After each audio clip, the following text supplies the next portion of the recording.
Carolyn, and our 19 Investigates team coverage continues with a safety alert after looking into that school bus driver's record. By law, we found that record wasn't enough to get her off the road. Investigator Sarah Goldenberg continues our team coverage after digging into what standard school bus drivers face. A school bus rolled on its side, sitting on the road. The last thing any parent wants to see.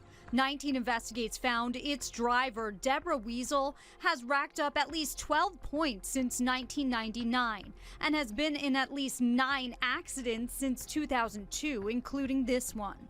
12 points will only get you a suspension if you get them within a 2-year period, according to the BMV. Weasel had her CDL, which can be lost with major violations regarding alcohol and drugs or failing to stop after an accident. Those violations don't appear on her record. She did have a violation for failure to control and running a stop sign, according to BMV records. In 2018, Weasel went off the road while driving a school bus, hitting a pole and crashing into a ditch while working for the same school district. But it appears, according to the state, none of this disqualifies her from driving.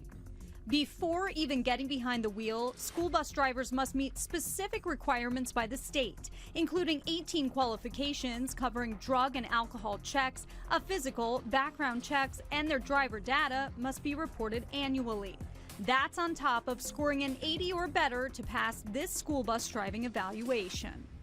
Overall, there's a whole list of requirements school bus drivers must meet, but it's up to the school district to track them and decide when to fire an employee. Sarah Goldenberg, 19 News.